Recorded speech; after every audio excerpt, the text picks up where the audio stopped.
What did you think about Biden getting busted with classified documents? Kind of hilarious. It is one of those funny moments, right? Regardless of I don't think they're not gonna knock down the doors at the University of Pennsylvania where they found these things, right? At some think tank that they'd set up, and so that's not going to happen. But it is kind of fun to look at and think, oh, really? But the truth is, it happens with every administration, right? Document control isn't that difficult, right? You should be able to know which documents are secret, put them in a box over here, top secret over here, and then special code word, put them over here. And you account for all those documents. That's the way that you do it. But it seems like every administration has this problem. What do they do at the think tanks? There's a lot of ruminating. A shit ton of ruminating. What's nearly 10 documents? Almost 10. It's 7. Yeah. One was incomplete. One they hadn't finished yet. What does that mean? Yeah. Nearly 10. Nearly 10. Oh. Yeah. If you say nearly 1 million, I'll go, wow, that's pretty impressive. You say nearly 10. I'm like, can you count? Tell me the number, you fuckheads. It was a Penn Biden Center for Diplomacy and Global Engagement. So what happens there? What happens at one of these think tanks? Is it just a way where people get money? Yes. People. People said yes so quick. Yeah, that's it. That's it.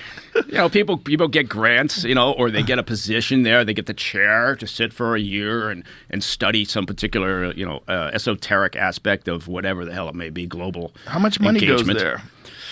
Well, some of these get a great deal of funding, and actually that's an interesting point because sometimes the funding comes from unusual sources, like perhaps the Chinese. Really? Yeah, that might be the soonest I've ever brought up China. Really? One of our conversations. So the Chinese might be funding a think tank that has classified documents in it? Oh, sure. Yeah. I mean, I don't know. You don't know. I don't know but yet. It's not outside the realm of possibility. It's not outside the realm of possibility, and it'd be interesting to know who or where funding has come from for the Penn Biden Center. Maybe you're talking about that. $54 million in Chinese gifts donated to UPenn, home of the Biden Center. What the fuck, man? $54 million in gifts. It's just like, yo-yos and shit, Xboxes, beer koozies. What the fuck are they giving them? Raked in a total of $54.6 million from 2014 through 2019. Wow. So $10 million a year. Look at that. In donations. Anonymous gifts, $23 million from China. Oh, anonymous. $23 million in anonymous gifts. That to me is more interesting than the fact that he had almost 10 documents there. Because, again, every administration does it. It would have been amazing if Biden hadn't had classified documents sitting somewhere. President Obama had the same issue. Every administration. Just because, again, it's this goat rope upon exiting and then before the new administration comes in, right? It's just like this funhouse of activity trying to box up all your shit and get it. And so that in itself is not a surprise. It's a surprise that, with Trump they decided to, use a sledgehammer to go into Mar-a-Lago. But that's not going to happen with Biden. And it's an interesting comparison. But the Republicans thought it was an aha moment. I don't think they're going to get anywhere with that because I don't think people genuinely care. But there's nearly 10 documents. There's almost 10. And that one that's not completed yet, I think is just missing like the pictures. It says everything's been written in it. What's crazy is that the documents being there are the big story, not that China gave them $50+ million. That should be more of a story. That's a big goddamn story, and that seems to be par for the course, right? Well, yeah. Whether it's the Clinton, foundation or initiative, or whether it's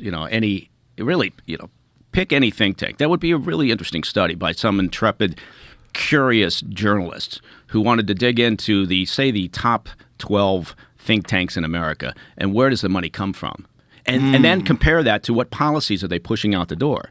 Who are they trying to influence? Right, because every one of these has some agenda or some point of view. So, I don't know. Think tank sounds good. I'd love to be a part of a think tank. Doesn't that sound good? What do you do?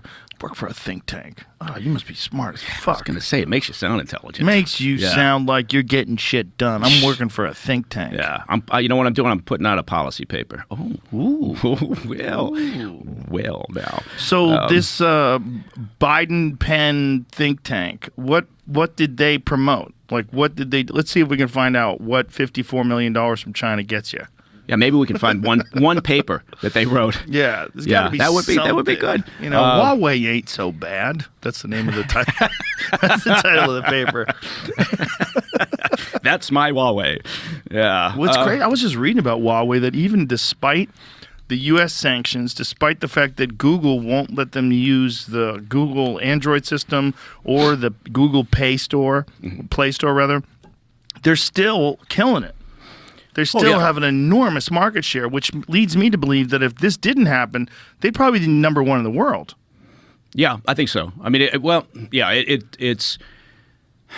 Apple's got a nice walled garden thing going on where it's like a buddy of mine, my friend Tony, just switched over to Apple's. I love when I get those new blue texts from people. I'm like, ha ha, you went over to the dark side, you fuck. He was one of the last holdouts of the green bubble.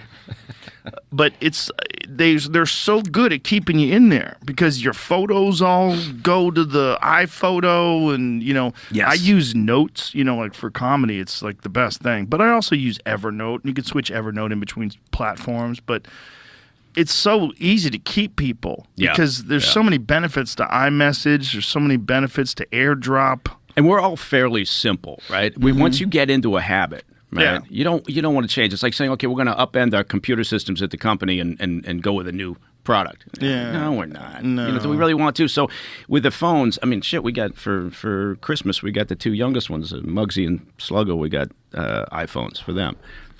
What if you got them Android phones? Would they freak out? Would they get mad at you? Yeah, they probably would have thrown them at us. Just walked out. What the just fuck stormed is out this of piece the of living shit? room. If you had an Android Santa. phone like we have today, if you had one of those things 10 years ago, you were a goddamn wizard. Yeah. Like if you had a Samsung Galaxy phone 10 years ago, like they have today, it would be the greatest thing ever. Yeah. But in 10 years... No, it didn't take long, and honestly, everything moves at this breakneck speed in technology, obviously. But we debated for a while about the youngest one getting him a phone, right? But now he's old enough, right? He's 11, and he's going to sports activities and practice and everything. So from a security perspective, you have to do it. Right. But the problem is locking these things down, right? And trying to keep them from seeing shit. You can't. You can't. You can't. They're going to see shit. Yeah. Yeah. I mean, I'm amazed at the shit that I see just on Instagram. Just on Instagram, I see people getting murdered every day. Every day. Yeah. I see shootouts every day. I see executions every day. I see people that get torn apart by animals every day. Man, you got a hell of an Instagram thing. It's a going on there. wild. Yeah. My Explore page is a fucking mess.